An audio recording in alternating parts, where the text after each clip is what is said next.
Ooh, welcome to Ole Walls House. It's me. It's your man. It's your main man. It's Ole Walls. And I'm back for episode 199. 199 coming your way. Before we get into it, I just want to say thank you. As always, appreciate the support, the watches, the listens. So thank you. I really appreciate it. Don't forget to like, rate, review, comment, subscribe, share, do all that good stuff for me. I'd really appreciate that. And if you're looking for some Ole Walls House merch or some Full Range Pod merch, check out the link in the show notes below. You can get some good Ole Walls House merch or some of MJ's merch at the Full Range Podcast. Don't forget to check out the Full Range Podcast over on Spotify at the Full Range Pod or on the Ole Walls House YouTube channel. All right, running solo this week, talking NFL, college football, baseball, hockey, and some passing thoughts at the end. So without any further ado, let's get into it. The Green Bay Packers win again. This wasn't a matchup I was looking forward to. This was the first time ever in my life I've had to root against Aaron Rodgers. And the way the game got started, I was like, this is going to be a brutal night. Early in the game, third down, Rodgers rolls out, finds somebody long. I was just like, oh no, Rodgers is going to do it to us. He's just going to relish in this moment. He's going to put us in our place. And through the first half, it was not ideal. Packers actually took the lead in the first quarter. A great looking drive. First drive was kind of a blah.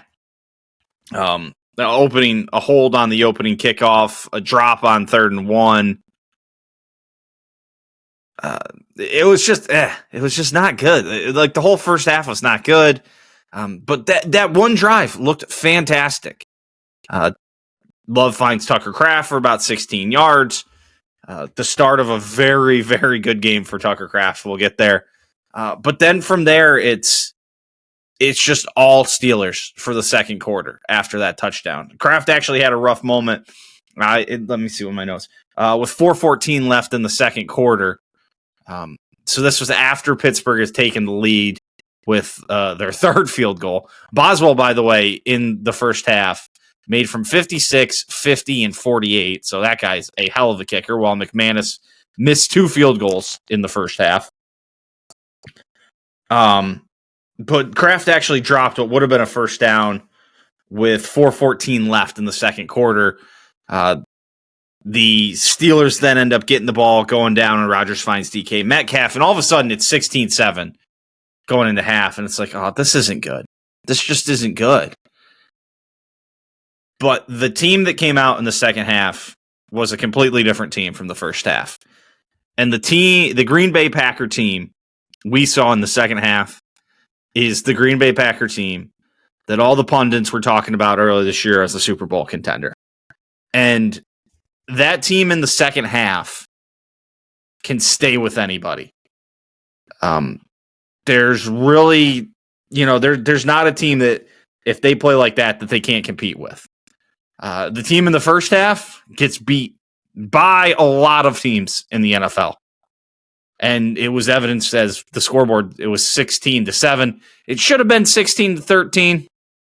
There's some questions maybe about the kicking game in Green Bay. Yet again, awesome.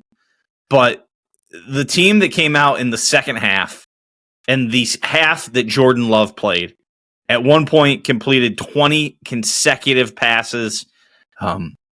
Tucker Kraft scores a second touchdown in the second half. Just awesome. Just absolutely awesome. And doing that with a limited Josh Jacobs, it seemed.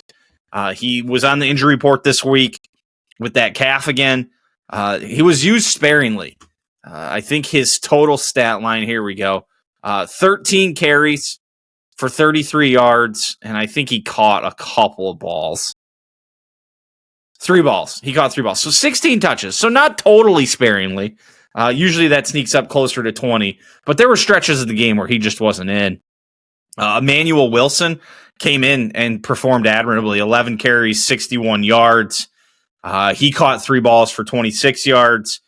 So I have said in the past, this team goes as Josh Jacobs goes. And Josh Jacobs did not really go on Sunday night, but Jordan Love played one of, if not the better games I've ever seen him play. Smart with the football, got out of the pocket, hit some deep shots. Christian Watson being back, 4 catches for 85 yards. An average of 21 yards per catch. Most of that in the air, if not all of it. I'd have to look at the yards after catch for him. But it wasn't like Tucker Kraft, where Tucker Kraft had 7 catches for $143. There was a lot of yards after catch there. We don't call him Kraft Yak and Cheese for nothing, baby. Let me see if I can find the yards after catch for these guys. Whoa, hang on. Oh, nope. No, it's not telling me in here. I'll have to find it.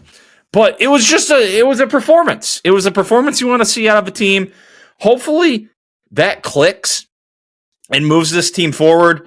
And this team is set up. It's the way this team is set up. It's playing from the lead is the key. Because as soon as they get a lead and the other teams have to try and come back down the field and press the ball downfield and gives that pass rush a little bit of time, that's when things happen. Actually got a turnover in this game. I think that was only their 3rd turnover caused on the year. But when this team can play from the lead and you can apply pressure and Micah Parsons and Rashawn Gary can come off the edge and come get you, that's when this defense is successful. Parsons with a sack, Gary with 2. Gary might be close to the NFL sack leader. I know that Myles Garrett had a big day. I'm sure it's Myles Garrett now after yesterday, but okay, Gary's at 7.5. He's in 5th. Garrett at 10. Brian Burns at 10. Byron Young of the Rams 9. Nick Bonito. Don't even know. I've never even heard of Nick Bonito. I can't say I watch a ton of Denver games, and usually if I see him, it's on Red Zone. So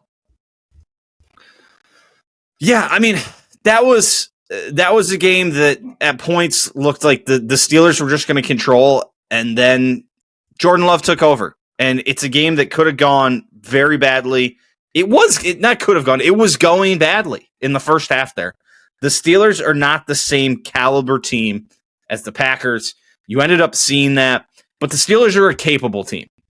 And if the Packers do the thing where they're not prepared, they're making kind of stupid mistakes, they're just not getting it done, then they can get beat. When they show up as the team in the second half and you get Tucker Kraft doing what he does, it's what he does, then this is a tough team. You get Christian Watson to spread the field a little bit.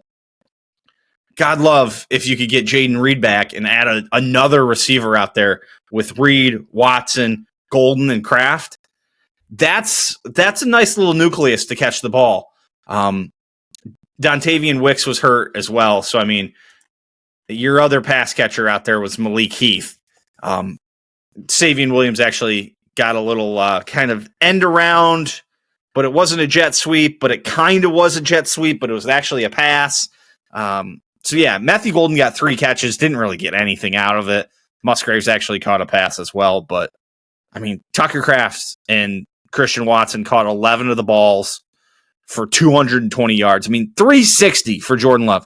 If Jordan Love is going to play like that, like I've been telling you, I've been cautiously optimistic, and I should probably take into account more the first half of what we saw Sunday night to keep my optimism level on more on the cautious side. But I'm getting caught up in the moment. I said many years ago, I'm like, I was in, then I was out, then I was back. I'm in again. Like, I'm all in. Like, goddamn, like that's what this team can do, and it's impressive. I mean, they 28-9 in the second half. The drive that the Steelers did score a touchdown on in the second half, it was a kind of a dinker and dunker, and you could tell the Packers were playing off and playing loose, and you don't want that, but they weren't really going after it. They're like, if you're going to drive down the field and score, you're going to take a couple minutes off the clock to do it. So, yeah. Oh, man. I'm getting myself really worked up here. I should really be tempering my expectations, but I'm not. I'm just getting hyped up because I watched that team in the second half. I was just like, that's a team that can make a run in the playoffs. Get Josh Jacobs healthy. They used him sparingly towards the end of the game too. He came in, got a rushing touchdown to continue the streak of, I think he's had one or maybe two games in his Packers career where he hasn't found the end zone. To boot, I was down in a couple of leagues late for fantasy, had Tucker Kraft in both, had Jacobs and Rodgers in the other, made up that ground. So I'm just sweating out some Chiefs guys tonight. Travis Kelce and the tighter of the two. I just need Travis Kelce to not get more than like 10.5 points. That could be tough. Hopefully Mahomes is flinging it way downfield to some of those other receivers, or they decide to run the rock. But just don't Travis Kelce. Don't do it to me. Don't do it to me. It would move me into first in that league. Be at first. Don't do it to me, buddy. But damn, I'm all excited, man. Ugh. Rodgers played fine. I mean, it wasn't great. It wasn't terrible. He ends up with 219, 2 touchdowns, no interceptions. Just it did hurt a little bit seeing my boy Rodgers have to root against him. That was tough. That was tough. Packers penalties, 5 of them kind of kept in check. Like I said, they got the first play of the game, the opening kickoff, like hold. It's almost like a guarantee they're going to get a special teams penalty.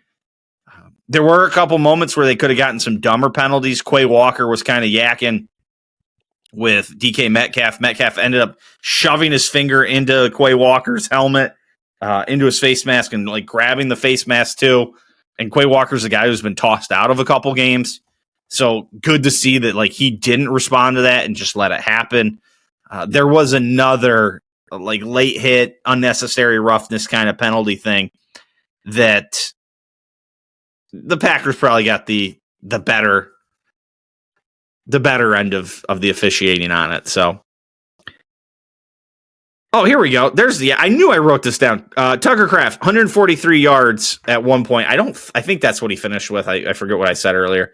143 yards, 131 yards after catch. Kraft, yak, and cheese. He's not that for nothing, boys and girls. I got to temper my expectations. I'm feeling it. I'm feeling it with the Packers a little bit. Scored on every drive in the second half. Ooh, we could do something. Try not to. I'm going to try not. I'm temper expectations. Let's spin around the rest of the NFL. Kind of shitty week, honestly. There was one score game. That was Jets-Bengals. And for much of that game, like Cincinnati was up 17-3. It was 17-10, but then it's quickly 23-10, 24-10. It's 24-13 going into the second half. It's expanded back out to 31-16. Then the fourth quarter, comes around and the Jets get it down to a one-score game again. They go for 2, get it down to 7. But then the Bengals immediately push it back up. Middle of the fourth, Jets score, down 8, go for 2, get it, and then they score the touchdown with 2 minutes left. I mean, that was the only game. And again, for large portions of that, it was a 2-score game. And it kind of looked out of reach, but the Jets put on a performance, really, to come back and win that 502 total yards.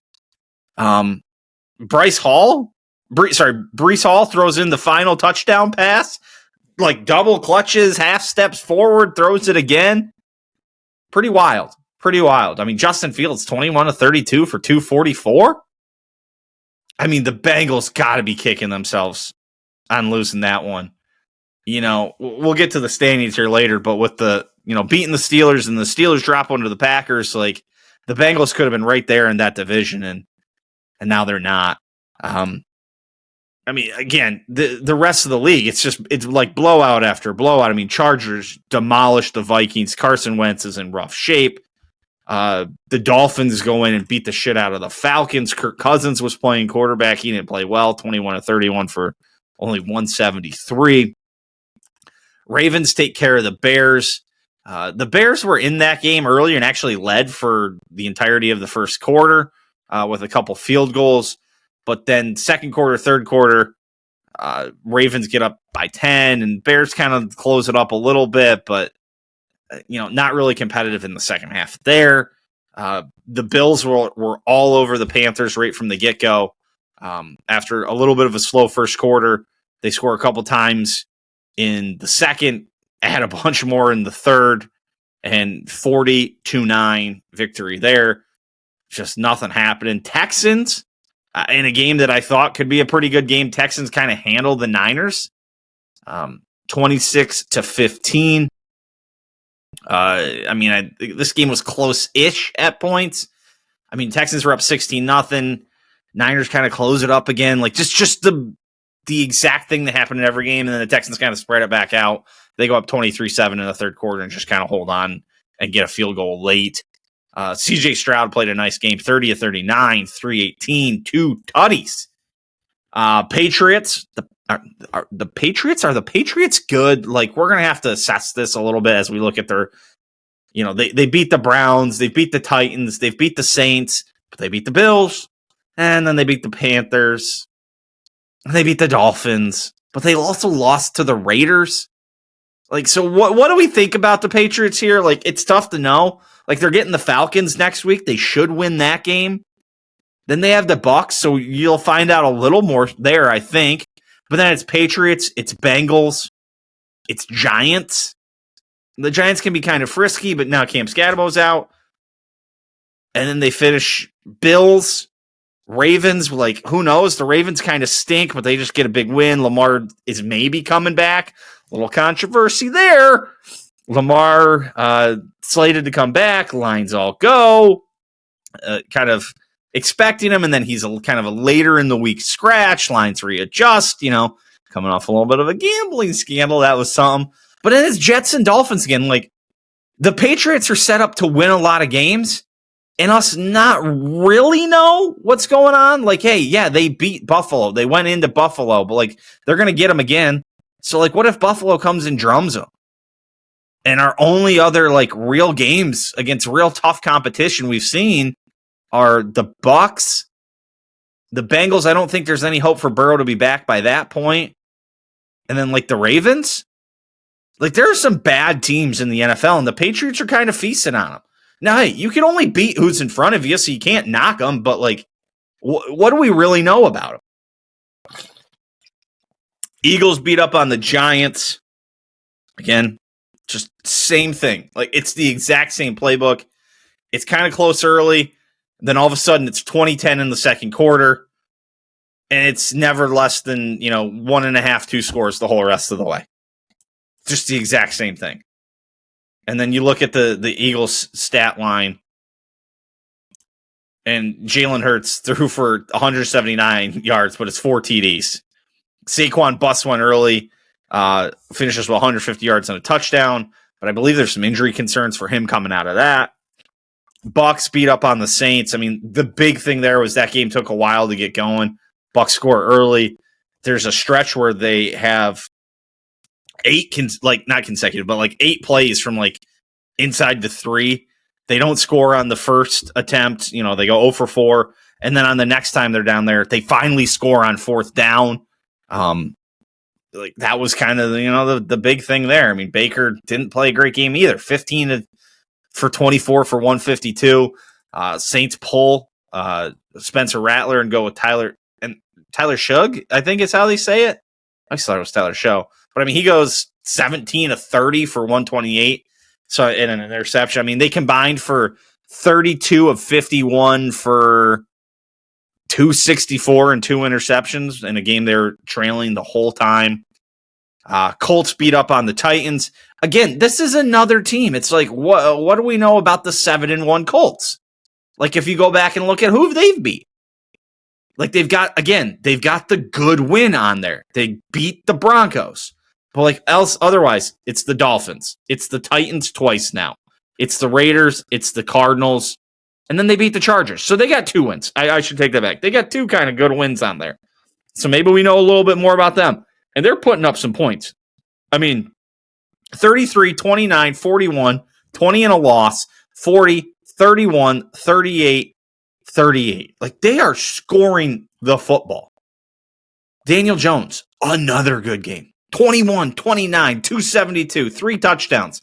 Jonathan Taylor in the MVP discussion. Michael Pittman having a nice year.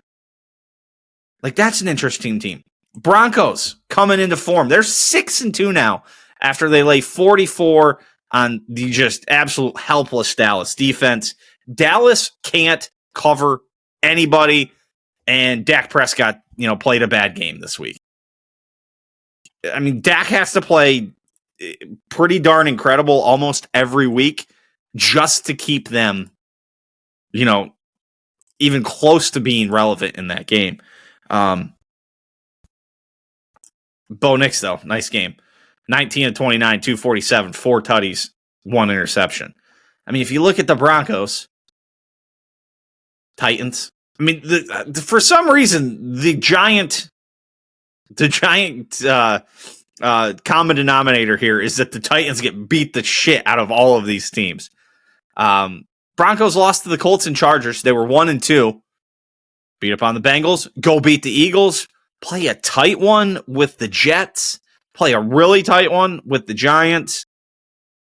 And then beat the shit out of the Cowboys. Now, they got Texans next week. That's an interesting game.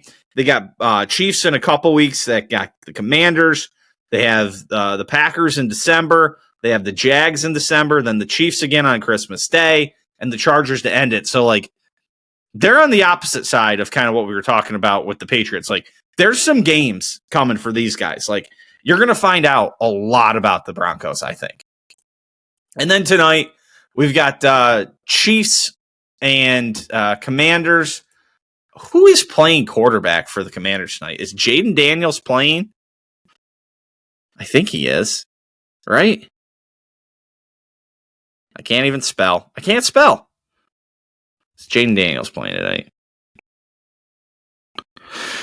Latest, the Times of India. Why would I click on the Times of India? I don't want to pay for USA Today.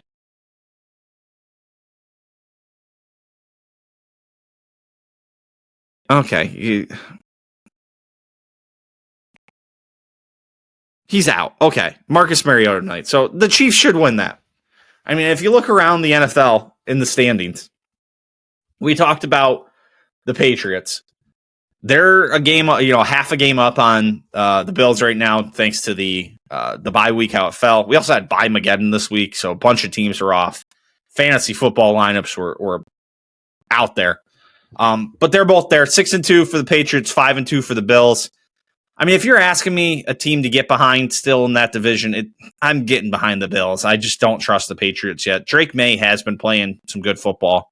If you go over to the AFC North, I memean, Baltimore and Cleveland, they're out of it.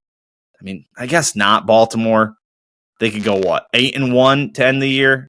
Or sorry, 9-1. You can go 8-2. You're 10-7. That could get you in.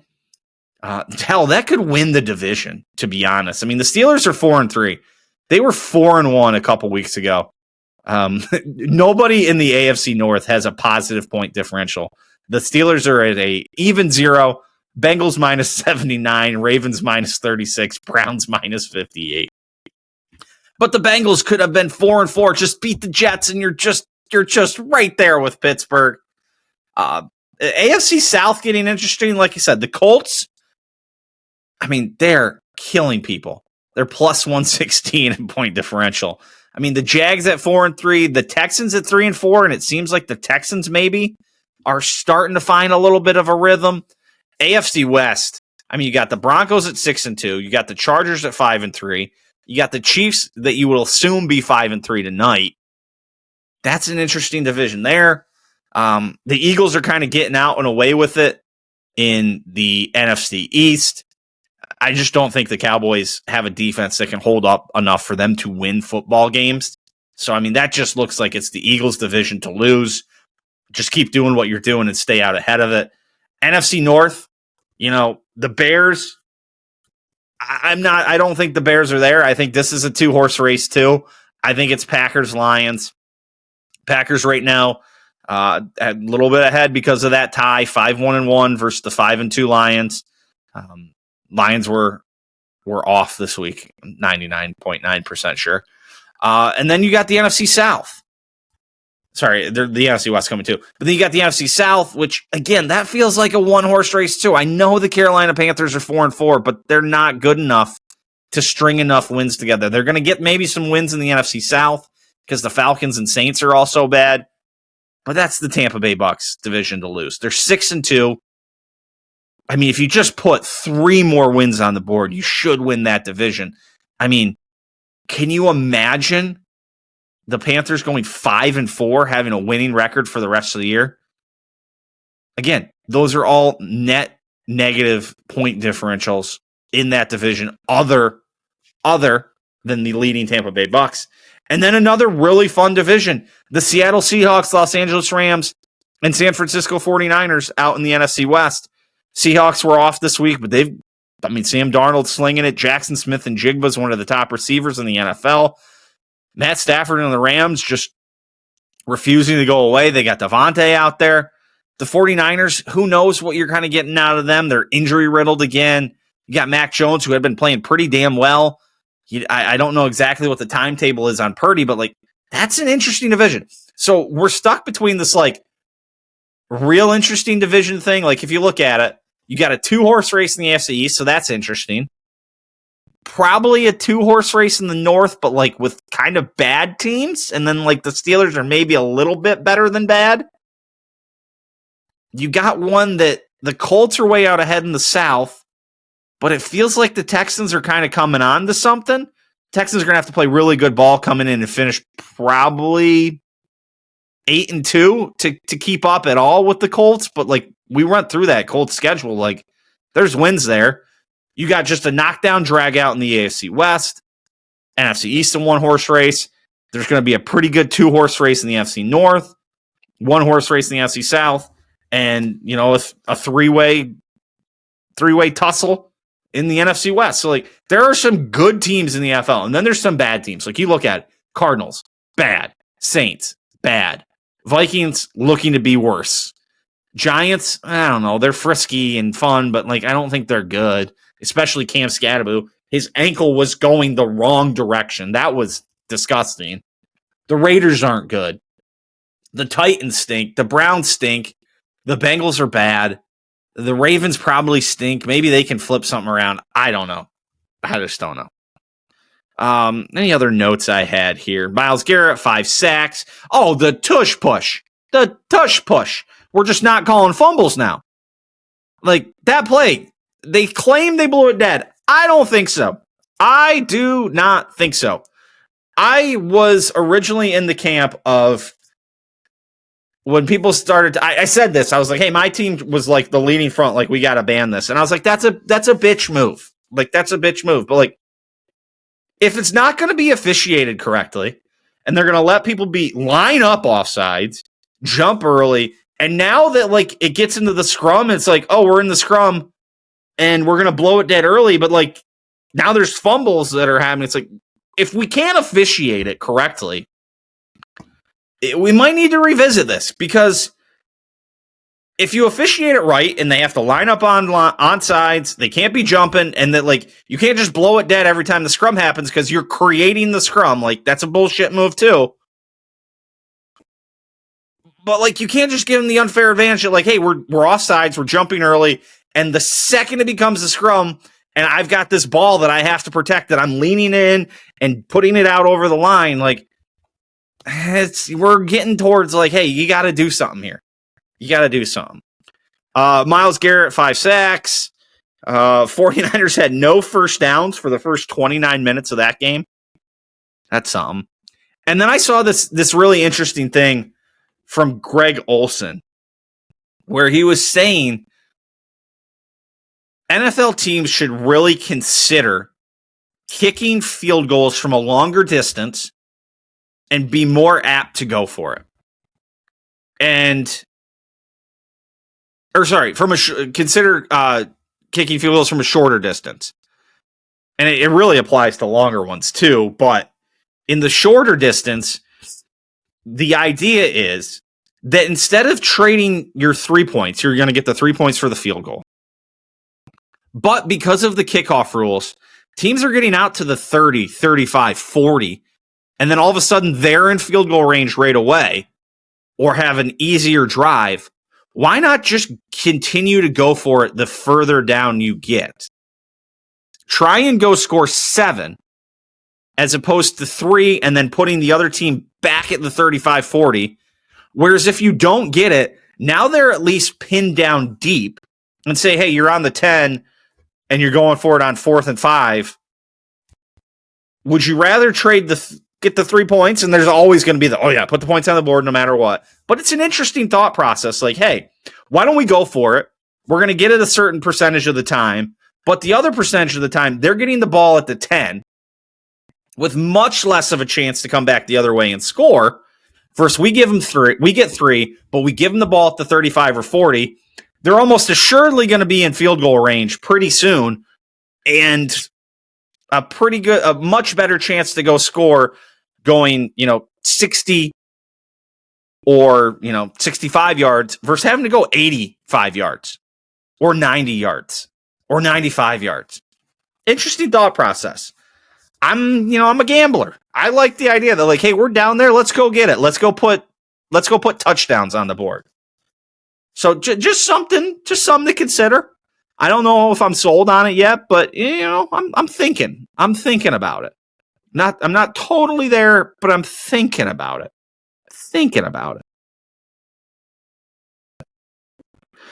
Yeah, I think we're good. I think we're good on the NFL. Oh, let's look at next week's slate. See what we got. Next week's slate. Some better 1:00 games next week. We get 49ers Giants, Vikings Lions, which had a lot more potential before. Colts Steelers. It'll be interesting to see the Colts up against kind of the upper half of the league. Broncos Texans, Packers Panthers. By the way, Packers, go win that game. Don't fuck around. Go in, get up early, keep the foot on the pedal, and put them away and coast into a victory. Rams Saints stink. Bills Chiefs next weekend, that should be good. Cowboys Cardinals on Monday night. Seahawks Commanders. Again, Seahawks Commanders. There is some weird matchups we're seeing in the NFL because some of these teams, like, I think it's a very clear, like, middle of the road, like the middle of the NFL. Let me go back to the division standings. 1, 2, 3, 4, 5, 6. We'll count the Jags and the Texans and the good. 7, 8, 9 with the Broncos, Chargers, Chiefs. Eagles 10. Packers 11. Lions 12. Bucks 13. Seahawks, Rams, 49ers, 14, 56. Yeah, it's almost an even split. 16 solid teams. 16 teams, which you can probably again split about 50-50 of like, they're just not good. And then there's just straight up bad. It's an interesting setup. It feels like much less parity. That said, the NFL circle of parity with the Jets winning. Now you can make a circle of, the Jets beat the Bengals beat whoever beat whoever, and you can go around and it can fully completes itself. Is completed this week. So, well, all right. I think that's what I got in the NFL. Shitty week, but it's still the best. Like a shitty week in the NFL. Well, no, it was a shitty week in the NFL. It wasn't great viewing Sunday afternoon. I hate night games. I hate waiting for night games for the Packers. I don't dislike night games like in general. I hate when your team's on Sunday night because you just have to wait around and watch it. And then it was Packers, Rodgers. Oh, it's just all right. Let's move on. College football time. Couple of ACC schools sneaking up the rankings. Virginia wins in overtime over UNC. Syracuse goes to Georgia Tech and gets kind of dismantled. The 8-0 Georgia Tech Yellow Jackets and the 7-1 Virginia Cavaliers. Ole Miss goes into Oklahoma, picks up a win. Chambliss had a nice game, 315 yards and a tutty. Big win for Ole Miss, bouncing back off a loss. Indiana, I think that number was 27.5, and they got on them early and often. Interception, returned for a touchdown a minute in. Indiana came back later in the first quarter, put another touchdown on the board, started off the second quarter with a touchdown. Midway through the second quarter, they're up 28-0. UCLA kicks a field goal to get on the board. And then to end the half, it's 35-3. And Indiana didn't really stop there. They put another 3 touchdowns on the board in the second half. Did not allow UCLA in the end zone. Just absolutely dismantled them. The number 2 ranked Indiana Hoosiers. Alabama goes to South Carolina, and that 3-5 South Carolina team.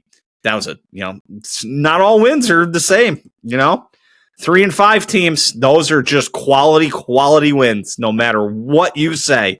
That's a quality win for Alabama there, ladies and gentlemen. You cannot deny the quality of beating a 3-4 team. You can't do it. BYU stays undefeated. They go to Iowa State. They get a win in conference. Vandy and Mizzou in an absolute shit game. The first touchdown was scored in the third quarter, like towards the end of the third quarter. Then we had a damn explosion of scoring with Missouri and Vanderbilt each scoring a touchdown in the fourth quarter. 17-10. Diego Pavia scores in late in the fourth quarter, and Vanderbilt pulls out the win. Bo Pearl ended up getting hurt. Was 9 of 14 for 68 yards. Matt Zellers ended up finishing that game for Missouri. Vandy into the top 10, anchor down. Texas in a kind of a crazy game against Mississippi State. I think, they scored 24 fourth quarter points. They were down as much as 31-14 late in the third. And then came just a storming back, tied it up, and then went to overtime and sent it away. Another quality win down there. No, Mississippi State's actually, solid. I mean, 4-3 going into the game. At least they had a winning record. Wisconsin put some points on the board. 21-7 win for Oregon. Again, I think another sloppy game. I didn't see much of it, but Wisconsin did find the end zone. It's been a while. Miami bounces back. Michigan takes care of Michigan State. Louisville takes care of Boston College. Tennessee wins. Houston wins. Utah wins. And Texas A&M kicks the ever-loving shit out of LSU. Just dismantles them in the second half. LSU went to the break with a 18-14 lead. They did not find the end zone again until garbage time with a minute left. 49-25 is your final for Brian Kelly's final game. See you later, Brian Kelly. Another $50+ million buyout. This might be one of the most wild college coaching carousel off seasons. Florida, LSU, Penn State, probably Florida State, all going to be open this year. A wild bit of recruitment. And it's funny, it's the exact same names you've heard for every other job. Call Nick Saban, call Urban Meyer, Lane Kiffin. Like, okay, everybody wants the same 3 guys. It's going to be pretty interesting. I know Lane Kiffin actually addressed to his team the rumors about Florida, said that wouldn't be public. So it's going to be an interesting offseason. The offseason may be just the greatest thing of all time. A couple of interesting games here this weekend. Vandy goes to Texas. That's going to be right there at noon Eastern. That's weird. Well, they got Tennessee, Oklahoma on ESPN at night, so interesting. Also at noon Eastern, my Penn State Nittany Lions head to Ohio State. That line opened at like -4 somehow accidentally. I think they've quickly corrected it, and I think it's like 17 and a half now. Let's see what the latest I can see is. I tried to put my fucking mortgage. Oh, it's up to 20 and a half. I tried to, not my mortgage. I tried to bet my house, my net worth, my retirement, everything I had on Ohio State. Couldn't find it because Ohio State -4 was the freest money you could have ever had. Ever.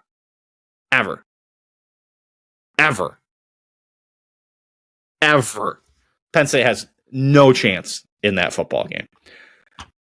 And Cincinnati, Utah is the top 25 matchup. So, all right, I'm good on college football. Let's keep this thing rolling.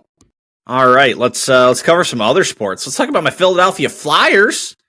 A Saturday afternoon shootout win. Trevor Zegras and Big Meech get us some goals in the shootout to pull that one out. And don't look now. The Flyers are on the edge of playoff contention early.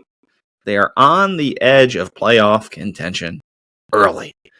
Right now, in the wild card, we're that's where we are. They're tied with a number of teams at this point. The Islanders, Sabres, Senators, Maple Leafs, are all at 9 points.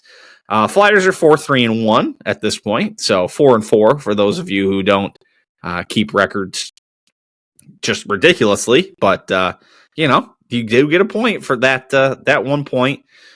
Many of those teams, other than the Islanders, have all played one extra game. So hey, the Flyers are looking up in that category. This could have been a weird week had they not pulled this win out against the Islanders. They beat the Kraken 5-2 on Monday. Dumped a bad one to the Sens. I mean, they scored in like the first minute of that game, and then it was kind of all downhill from there. But they fought back. They battled back. Two goals in the third period against the Islanders on Saturday, and walk out with a win. Walk out with a win. That's a winning week. 2 wins to only 1 loss. Zegras has been nice. Nice little offseason pickup there. He had what he finished with on Saturday. 2 goals and assist. So not too shabby. Not too shabby at all. Big Meech had an assist. Drysdale an assist. Christian Dvorak. I think Dvorak is how you say it. With a goal as well. Where's the 4th goal? There is no 4th goal. I'm an idiot. There were only 3 goals in regulation. They counted the goal in the... No, they don't count that goal. They don't count that goal. He had 2 goals in regulation. Also hit one in the shootout, as did Big Meech in the shootout. So yes, I'm right there. Moving forward for the Flyers, first matchup with the Pens tomorrow, Tuesday, the day this pod comes out. So today for all you listening. They also go Saturday, Sunday with a Thursday in there. All at home, a little 4-game homestand. So Pens, Predators, Maple Leafs, Flames. Pens, Predators, Maple Leafs, Flames. Pens actually nice year so far, 6-2-1. The Maple Leafs have been middling. The Preds and Flames. The Preds haven't been great, and the Flames stink. So winnable games. Let's 3-1 here. 6 points would be cool.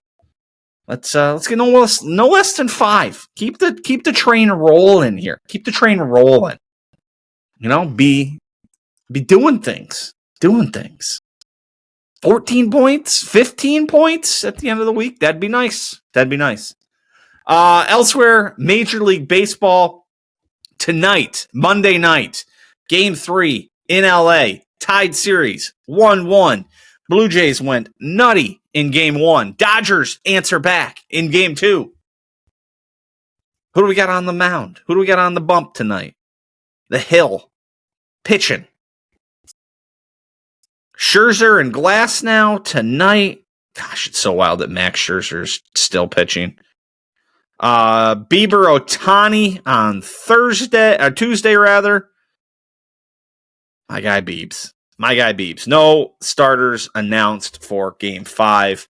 By the time you get to Game 5, you can see some interesting, pitching decisions based on, how the how the series is going. I mean, if the Blue Jays lose these 2 games, it's 3-1. All of a sudden, you gotta send the ace. You'll have enough rest. If it's 3-1 the other way, what do you do? What do you do in Game 6? But 3 games in LA. They will head back to. Can it be 3-1? When can it be 3-1? It'll be 3-1 going into Game 5. Game 5. Yes. Yeah, Game 5. That's what we're talking about. Sorry. 3 games here in LA. Head back to Toronto. Jeez, I'm just losing it right now. Head back to Toronto for Game 6, if necessary. Hasn't been a close game in this one yet. I mean, Dodgers, like I said, 9 runs in that 6th inning. They were tied 2-2 and just blew it wide open. Dodgers, that game was a little closer. It was 1-1 all the way to the 7th, and the Dodgers added a couple on there. Will Smith homer, Max Muncy homer for the Dodgers in that one. In Game 1, it was a plethora of things happening. Varsho, Kirk, and Barger all had homers for the Blue Jays. As did Ohtani in that game. Shockingly, he was good at baseball. He likes to bet a little bit. No big deal. All right. Yeah. All right. Next, time for some passing thoughts. Just want to start off calling out a real dickhead, real asshole, if you will. Dakota Roof. Guys out here sending me snaps of Thanksgiving dinner. We're not even to November yet, and my guy's got a head start on it, and he's out here just rubbing my face in it. He's just rubbing my face in it. Dakota, why would you do such a thing? He did. He sent me a snap of Thanksgiving dinner. I don't know if he's having an early Thanksgiving or just that was what was on the menu. But damn was I excited. It got me thinking about Thanksgiving. He had some turkey, some mashed potatoes, some gravy, might even been some stuffing. I forget exactly, but it looked fantastic. Fantastic. I haven't had a Thanksgiving dinner style thing in a while. Might need to just dial one up. I may go get a turkey or a chicken or something and just roast it up here this weekend. Because it's great. With some mashed taters, you can never go wrong with mashed taters. Make a good gravy. Even you just butter them. Just buttered and garlic mashed taters. Oh, I'm thinking about it already. I am thinking about it already. It's in my mind. It's infesting me. You get some applesauce in there. Oh, excited. On the food front, roommate made homemade bread. I think I mentioned that last week. The one day I just had a piece of buttered homemade bread. Just not toasted, but buttered bread. Spread that butter on there. I love food. It's not surprising that I carry a little extra around in the midsection. I fucking love food. The roommate also made this like peanut butter pie with this just decadent peanut butter filling. Spray a little whipped cream across it. Just so good. Just so good. The amount I love food, I should be 1,000,000 pounds. It's a miracle. I keep myself in the kind of shape I keep myself in. I mean, I have been back to running. I'm done with PT now. I finally graduated. I'm pretty much, I'd probably say I'm 96, 97% cutting. It's probably more still mental, but it is weird. It's like, I'm like the old man now. I wake up in the morning and like walk outside to walk the dog, and it's cold now. And my knee's just like kind of sore. It's like, I didn't do anything. Like, I was walking around today. It's like, I didn't do anything. Yesterday, I did nothing. I didn't go to the gym. I just watched football. I walked the dog and watched football. I folded some laundry. Trust me, not taxing on the knee. I'm walking the dog this morning. It's cold. And my knee's just like sore. I'm like, okay, I guess just what it is. Just how it goes anymore. But yeah, we're pretty much there. This one was really something. I saw this on, I don't know if I saw it on Twitter or Instagram, that apparently Kristen Bell got in trouble because she posted, I'll just read the quote. Happy 12th anniversary to the man who once said to me, quote, I would never kill you. A lot of men have killed their wives at a certain point. Even though I'm heavily incentivized to kill you, I never would. End quote. Heart. And it's a picture of her husband, Dax Shepard, hugging their what looks to be daughter. Maybe it's her. I think it's her daughter, though. I don't know. Either way, people like came after her about it. Like really came after her and like, oh, she's just it's like, okay, like that's just how some people joke around with each other. My wife and I have both said to each other, I'm gonna kill you. I'm like, oh, I'll kill you. Like it, like that's just probably how people talk. Like what people decide to get riled up about in this world is just funny. Like a joking Instagram post that shows a father lovingly holding his daughter. We have major problems with that. There's this thing I was reading about in LA where they can't just arrest prostitutes on the street, and they think it's like leading to higher levels of child trafficking. It's like, oh, okay, we don't care about that, but goddamn Kristen Bell and the post about her husband making a joke. How dare you? First of all, how dare you? Can't be done. Can't be done. We did have the Amazon Web Service go down this past week. Shut everything down. Kind of monkeyed up my stuff for work. That was last week when I was trying to do the pod and pushed it way late in the night. That got all tweaked out. Elizabeth Warren did want to break up big tech. And hey, you know, I kind of get the idea. You know, a monopoly's not the greatest idea. But I did look into this. A little bit.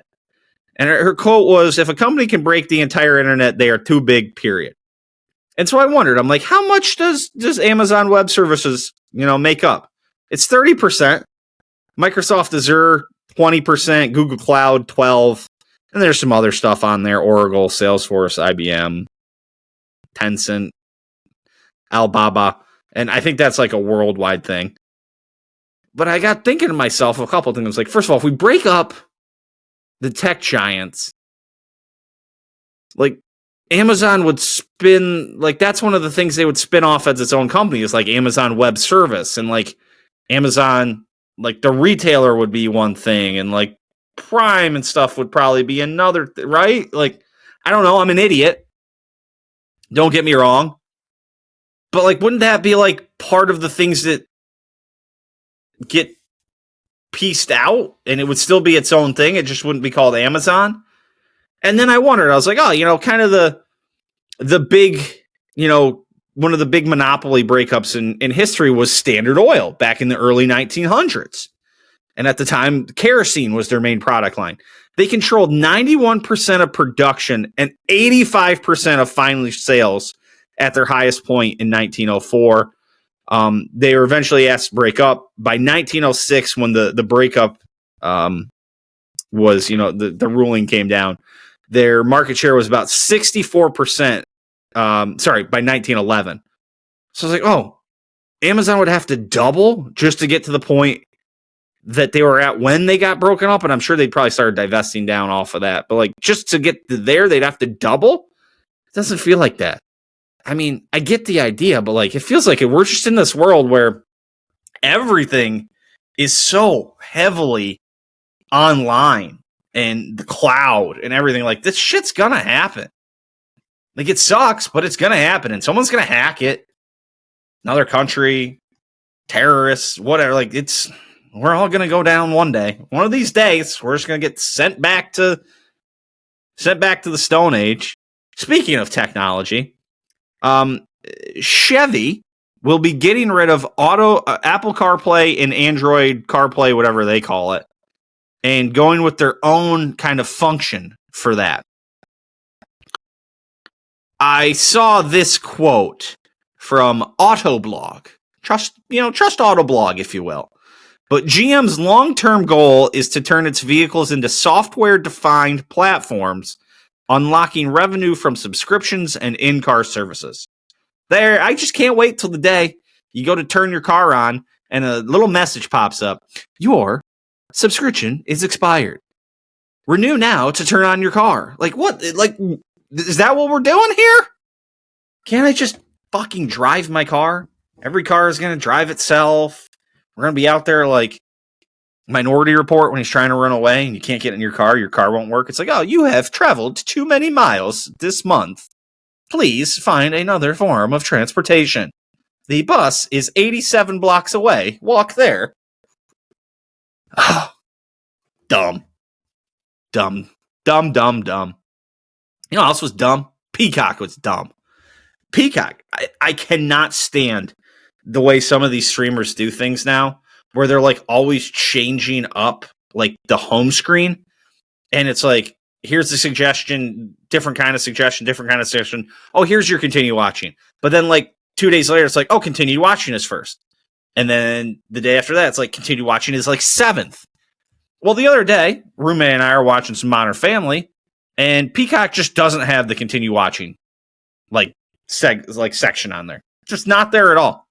I had to literally go in, and then because we were already watching it, it's not trying to suggest it to us. So I had to go search it. I had to search the show I'm watching to plug it back on, and so I could watch it. Because the continued watching was just gone. Just not there. Just not there. It's not there at all. I mean, what are we doing? What are we doing here? Peacock. Oh, I did the 30 golfer thing with the roommate. Roommate knocked it out of the park. Absolutely crushed it. She came out. There were a couple funny ones in here. That one she pulled pretty early.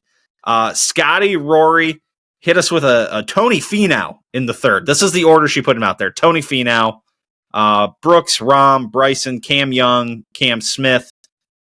Cam Smith that high at this point was kind of funny. Harris English, that's Ryder Cup related.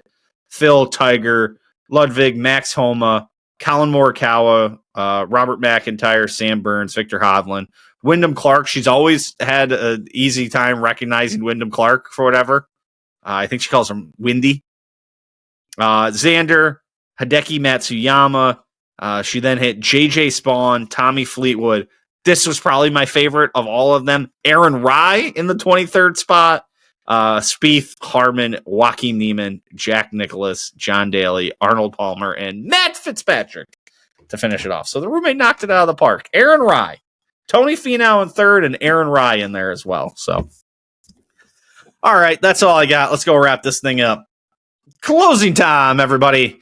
Just want to say thank you to everyone. Appreciate the support. Appreciate the watches. Appreciate the listens. We will be back next week for episode 200. 200 times I've been doing this. So we'll be back for that. Till then, thank you. Thank you so much. Don't forget to check out MJ over on the Full Range Podcast. You can find our merch in the merch shop below. Thank you to everybody who listens. Thank you to everybody who's contributed to the pod over the years. Thank you to producer Kevy for helping us get on the video path. Back next week, more football, more baseball, more hockey, more thoughts, everything. Till then, peace.